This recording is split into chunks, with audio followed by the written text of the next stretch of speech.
y le damos la bienvenida aquí al estudio al licenciado Jorge Carlos Ramírez Marín. Él es el titular de la Secretaría de Desarrollo Agrario, Territorial y Urbano. Jorge Carlos, ¿cómo le va? Buenos días. Muy bien, Bienvenido. muchas gracias. Me va muy bien, afortunadamente. A la orden. Y bueno, ayer recibe precisamente la presea al agrarismo mexicano. ¿Qué significa, qué contribuciones se han hecho en este terreno por parte de Sedatu o de Jorge Carlos? Yo creo que la SEDATU hace esta contribución, pero al nombre del presidente de la República, como decía yo ayer, sin lugar a dudas, este premio es un premio de las dos personas que más defendieron la propiedad social, que demostraron que era posible generar riqueza en el campo sin quitarle la tierra a sus propietarios, que desmintieron eso de que la reforma energética iba a traer una revolución social, que iba a ser el incendio del campo mexicano, o no. Hoy tenemos reforma energética, tenemos cientos de empresas del extranjero y mexicanas buscando hacer contratos con ejidos para explotar la riqueza del subsuelo, pero esta riqueza ahora le va a pertenecer a sus legítimos dueños también en una proporción. Y esos hombres son el presidente de la República y el secretario de Hacienda, sin lugar a dudas. Videgaray hizo una defensa férrea de la propiedad social, del derecho de los propietarios, no solo a disfrutar de la superficie, sino también del subsuelo. Eso es un cambio fundamental. Y el presidente de la República tomó la determinación, así lo instruyó, de que habría reformas, pero con respeto al ejido. Y aquí estamos. Yo creo que esa es la principal contribución. Hoy tenemos muchos contratos de mina, José Luis, irregulares, por decirlo menos, por no decir que totalmente amañados a favor de los que explotan las minas en tierras ejidales y que pagan con espejitos. Eso se acabó. Esta reforma obliga a que haya participaciones transparentes, contratos bien hechos, y para eso está la SEDATU precisamente. Se incluyó en la ley. Por ejemplo, en el caso de minas lo regula la SEDATU, pero también entendemos que los que extraen material pétreo aquí en Yucatán, por ejemplo, tampoco contribuyen de una manera notable a resarcir el daño que ocasionan. Es increíble lo barato que puedes comprar un banco de materiales cuando se trata de propiedad ejidal. Lo que pasa es que este proceso de extracción para nosotros no es minería, pero tiene esa misma catalogación, y algunos materiales pétreos que se sacan de Incluso Yucatán generan ingresos extraordinarios. son ingresos muy altos, ¿cómo no? Como es el caso de la poco, cantera ¿no? rosa o la cantera de blanca. La conchuela, que le La llaman conchuela, la de se conoce. son de un altísimo valor en el extranjero y se paga muy poco efectivamente por eso, aunque debo decirte que en el caso de Yucatán, pues ya los empresarios son dueños de estas superficies. Han hecho, en su mayoría, han hecho todos los trámites, han cubierto los trámites y se quedaron con la tierra, ¿no? Siguen La pagando el compraron. impuesto, desde luego, ¿no? Pagan el impuesto por la extracción, pero ellos compraron la tierra, es de su propiedad. El caso del que hablamos es que son concesiones mineras. Tú puedes denunciar una mina en cualquier parte y después empiezas a tratar de que te den el permiso para sacar lo que ya denunciaste. Por ponerte un ejemplo, el 40% del territorio de Chiapas está denunciado como minero, o sea, ya tiene denuncios mineros. No tiene todavía permisos de explotación porque está en tierras ejidales. Había una contradicción entre la ley de minas y la ley agraria, que establece como propietarios a los ejidatarios de toda esa tierra.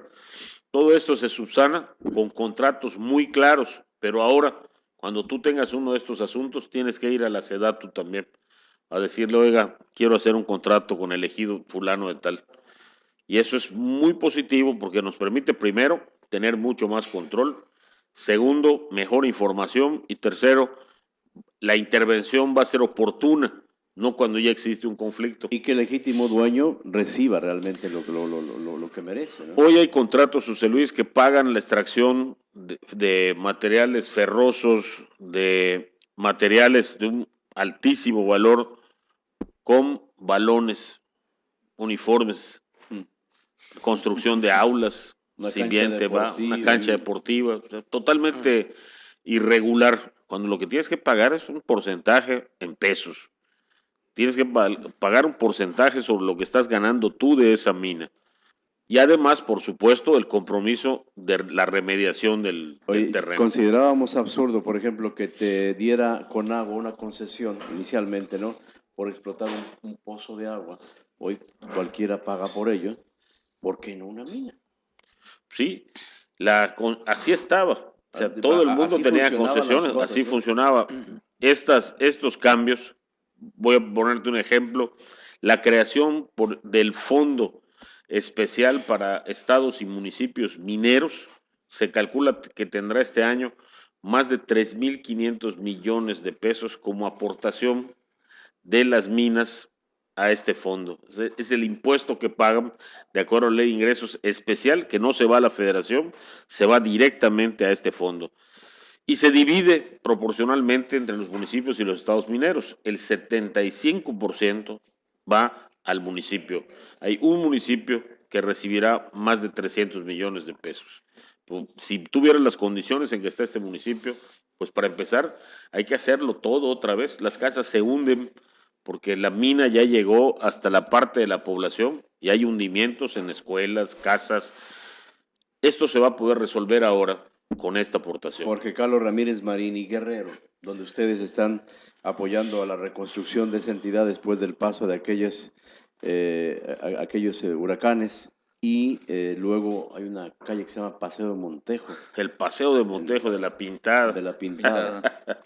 Es un pueblo precioso, La Pintada. Está en medio de unas montañas no tan altas, de una serranía. Es frío, pero un ambiente y una vista, sobre todo, un paisaje, que es una de las cosas más hermosas. Es un paseo Montejo muy bonito este. En Guerrero. Lo que pasa es que remediamos el río. El río representaba un peligro y ahora es un paseo. Entonces, esta orilla del río que se remedió, que tiene césped, esculturas, bancas, árboles muy bonitos, todo este paseo, pues decidieron buscar un nombre bonito para ponerle y dijeron el Paseo Montejo es uno de esos. uno de ellos. Es un gesto de gratitud que pues es al revés. Yo quisiera ser el agradecido con ellos, ¿no? Porque se Baja California. Muy bien. Pero antes de ir a Baja California, Eduardo, y Guerrero, ¿qué opinión le merece? Diríamos, es una entidad que ha sido muy, muy compleja y bueno, hoy en boca del mundo está lo que ocurre lo por allá. Lo ha sido siempre, José Luis, y eso no es un pretexto, pero es una explicación. Es una entidad donde sobre todo, y el presidente lo ha dicho muchas veces, tú ves una gran debilidad institucional. Las estructuras que mandan dejaron de ser las estructuras del Estado. Eso es lo que pasó. Y empezaron a mandar otros. Quiero pensar que en algunas partes con buenas intenciones, pero generalmente el que manda es el que tiene más fuerza. De comunidades, de carreteras, de ríos, de todo. Y entonces ahora lo que estamos viendo es precisamente cómo aflora uno de esos excesos, una de estas situaciones y las consecuencias que tiene, pues penosamente, con gran dolor para todos, pues le cuestan la vida a unos jóvenes que cualquiera que sea su condición, cualquiera que sea lo que estuvieran haciendo, claro, no dejan de ser jóvenes, no dejan de ser estudiantes y por encima todos son mexicanos que tenían derechos protegidos y que no debieron estar desaparecidos o caer en esa situación y mucho menos en manos de una autoridad, como es el caso de la Policía Municipal. ¿El gobierno federal considera que aún siguen en calidad de desaparecidos? El gobierno federal no descarta ninguna hipótesis. Tiene más de 10,000 elementos trabajando en la zona. No estoy seguro, no es mi área, pero yo creo que esta es la mayor búsqueda que jamás se haya realizado, con expertos internacionales, con aparatos de alta tecnología. Es un estado de una complejidad enorme. Nada más para que te des una idea, tiene más de 14,000 comunidades y localidades. Es un estado donde tienes minas, montañas, ríos, lagos. Climas distintos. Climas distintos. Sierra, ¿no? Una zona de serranías enorme. Una enorme sierra. Es una Colombia en Guerrero. Yo creo que es como 3 veces Colombia, Guerrero. Es mucho, mucho más es enorme, denso, claro. Un territorio muy complejo, enorme, montañas, ¿no? Y una ciudad compleja, buena, con gente que te puedes de verdad encontrar con gestos de nobleza extraordinarios, pero penetrada ya por una estructura criminal que pues nos ha demostrado de qué es capaz, ¿no? Sí. Y el tamaño de enemigo al que nos estamos enfrentando. Todo esto aprovechando el caldo de cultivo que representa, precisamente por esas mismas debilidades institucionales, una pobreza permanente. Y la complejidad también para cumplir con la misión de SEDATU, que es Hay una de cosa, tratar de hay resarcir una el cosa daño. que no deja de llamarme la atención, y es que nosotros no hemos dejado ni de hacer casas ni de entregar casas. Hoy se están entregando 195 casas más en Guerrero. Y te puedo poner casos de empresarios, constructores que han sido levantados y la gente los saca de su cautiverio. Dice, no, a ellos no, ellos están, no los toquen, dicen las señoras. Ellos son los que están haciendo las casas. Bien. También ha habido casos de choferes, de pipas, de camiones que han sido levantados y no Sí, lo que regresan hasta que decías. no se paga un rescate. Es impresionante la cantidad de terrenos disponibles que hay y entonces los desarrolladores dicen, con razón, son más caros, sí, pero también damos subsidio al suelo. Hay un programa especial para otorgar un subsidio al suelo para que Tú construyas más tienes cerca. servicios en la puerta, ¿no? Y eso lo compensa. El efecto de la dona, por ejemplo, se nota mucho en Mérida. Centro vacío, periferia llena. El centro de Mérida ¿Cómo reaclientar de nuevo al centro histórico, no? tienes que densificarlo, tienes que tomar medidas con respecto al tráfico de automóviles, al tránsito, y tienes que brindar una serie de nuevos servicios, como son, por ejemplo, los temas relacionados con la movilidad peatonal y en bicicleta, ¿no? La gente que va a venir a vivir más cerca del centro, y cuando estoy diciendo el centro, no estoy pensando en la 59 con 62 o con 60, estoy pensando en Ahí vive el Santana, gobernador. en Santana, en Santiago, en toda esa zona que puede efectivamente repoblarse con edificios no tan altos, algunos ya lo están haciendo en los patios, concentrando estacionamientos en los patios, rehabilitando aceras.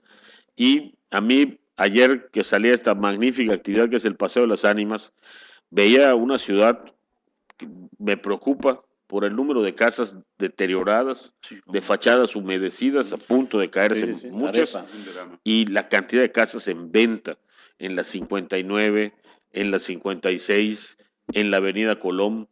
Pues yo creo que hay que ponerle atención a eso. Incentivar para que la gente vuelva a esa zona. Oiga, en la parte política no podemos quedarnos al margen de lo que ocurre en el país, ya lo conversamos hace un momento. ¿Qué se espera del presidente Enrique Peña Nieto en los próximos días? ¿Habrá movimiento en el gabinete? ¿Habrá una nueva conformación política rumbo al Congreso? Jorge Carlos Ramírez Marín, ¿qué opina de esto? Pues ¿Tendrá que mira, moverse el gabinete? estas son decisiones que sin duda tiene que tomar el presidente, pero los factores que podrían influir en algo así, algunos están mostrando signos muy positivos. Por ejemplo, la recuperación económica del país está siendo cada vez más evidente. En mi área, que es vivienda, de tener una vivienda deficitaria y desorganizada, hoy tenemos un sector coordinado y con 4.5 de crecimiento. El empleo del país reporta 690,000 nuevos empleos, que representa un 50% más que lo que había a estas alturas en el año pasado. Estamos viendo signos de recuperación muy evidentes, particularmente en automotriz, aeroespacial. Son industrias que se están recuperando y ofreciendo empleos. ¿Qué tiene que moverse un poco más? Todavía el tema de construcción da para mucho más. Y todo esto lo vamos a ver en lo que yo creo que va a ser un año muy bueno en 2015 para la economía. Sin duda, el empuje de la economía en 2015 lo empezarán a dar estos contratos de hidrocarburos y demás. Puedo poner un ejemplo. No van a llegar a instalarse quizá todavía las plataformas petroleras de exploración, pero la gente que va a trabajar en esas instalaciones sí va a llegar. Ya la están capacitando. Tan solo el gobierno de Campeche estima que necesitará alrededor de 8,000 nuevas viviendas para esta gente, y estás hablando de un tipo de vivienda que no necesariamente es De interés social. de interés ¿De social. esto le toca algo a Yucatán? Yo creo que si tú te pones a pensar como tejano o como hindú y dices, ¿dónde viviré? A hora y media de mi plataforma en helicóptero, y eso significa vivir en Mérida, o a 20 minutos, y eso significa vivir en Campeche. El problema es que ¿dónde vas a vivir en Campeche? Y aquí tienes una cantidad enorme de oferta. Mérida tiene que prepararse para eso. Yucatán, pero particularmente Mérida. Oiga, secretario, y regresando nuevamente al tema del agrarismo, del agro y los trabajadores del campo, los números siguen siendo alarmantes en términos de la pobreza, esos dos conceptos que siempre han sido lamentablemente hasta sinónimos para muchos mexicanos, la pobreza y el campo. Cómo trabajar y bajar toda esta serie de elementos para que la gente que es propietaria de un terreno y que se dedica a las actividades agropecuarias tenga elementos para salir de la pobreza. 80% se decía en el discurso. Mira, yo creo que un tema muy importante de eso es cómo lo abordas. Te cuento esta anécdota rapidísimo. Hicimos un convenio con la Universidad Northwestern y el Instituto Kellogg, que es una de las principales escuelas de negocios del mundo. Y cuando los contratamos, ellos mismos se sorprendieron un poco cuando les dijimos que era para los temas del campo. Cómo se aborda el tema del campo en el mundo. En México es bastante conocido en el mundo. Y ellos me dijeron una cosa desde el principio. Si están buscando programas para regalar, nosotros no somos, No porque eso cuenten es con caridad. ello. Claro. Si están buscando hacer riqueza, vinieron al lugar indicado. Se trata de hacer negocios. Y eso es lo que tenemos que hacer en el campo. Tenemos que enseñarle a nuestra gente que su tierra vale. Lo primero que hizo el presidente con estas reformas es darles valor a la tierra. Hoy los ejidatarios saben que su tierra vale mucho más que antes. Es decir, Porque yo pueden pongo la tener, tierra y que alguien ponga Claro. el capital. No vamos de claro, socios. pero Bien. vamos de socios de iguales. ¿Y cómo lo abordamos nosotros? De esa manera. No queremos tutelar miserias. Lo que queremos es formar empresarios. Es una locura, Jorge Carlos. Nada más es un discurso, es un cambio discurso cultural tonto. tremendo. No, es un cambio cultural, efectivamente. Pero es el que se tiene que dar. ¿Y con quién lo estamos haciendo? Si yo busco cursos patitos para mis negociadores ejidales, voy a tener contratos patitos. Estoy haciendo los cursos con la Universidad de Chicago, con la Universidad Panamericana, para que esta gente que es la dueña de la tierra esté a la altura de cualquier negociador. Porque pasaba, Cuando menos sepa qué le está diciendo el que lo representa. sí, porque pasaba, como lo hemos comentado en otra vez en el programa, José Luis, compañeros, que el ejidatario vendía su tierra y terminaba siendo el jardinero o el chapeador de la tierra donde antes vivía, ¿no? Él iba a chapear y era todo lo que decía. Y le hacían un favor. Le hacían un favor. le compras miles de hectáreas con una camioneta. Exacto. Si queremos seguir viendo a esos ejidatarios y los queremos seguir viendo así porque nos conviene, porque yo soy su líder y los llevo y los traigo y cuando necesito hacer una manifestación, ahí los tengo. Bueno, sí, ese es el camino correcto, pero seguirá habiendo pobreza. Si queremos darle poder, darle fuerza a sus capacidades y reconocer que ellos son los dueños de la tierra sobre todo, yo creo que empezaremos a cambiar las cosas. Sería necesariamente entonces un cambio que se dirige más que al abultamiento, al apelmazamiento de masas, al conocimiento. Pero bueno, Sí, a las capacidades pero partía de una ley, ya existe. que ya existe, Existe. que garantiza que tienes una parte de las utilidades. Ya no te lo cuentan o ya no te tienen que ofrecer, está en la ley. Pues, secretario, muchas gracias por habernos acompañado en esta jornada. Son muchos los temas a abordar con la SEDATU. Es agrarismo, territorialidad, vivienda, urbanidad, es decir, campo, ciudad y otras cosas, ¿no? El suelo y lo que está encima. Y lo que está lo que se mueve. Porque Carlos Ramírez Marín, secretario Muchas de gracias, Desarrollo José Luis. Agrario Y Territorial. felicidades Ciudadano. por la revista Rurala. Es una manera de empezar a abordar el tema del campo, Además, desde un punto de empezar vista positivo. a difundirlo, ¿cómo no? Ahí en la portada, ahí la comunidad de Santa Rosa, de los menonitas, que son un ejemplo de esta producción. Sí. Y que sí se puede hacer Y de recursos en el campo y mexicano. que es negocio, y un muy buen negocio. Sí, bueno. Y recibiendo apoyos históricos.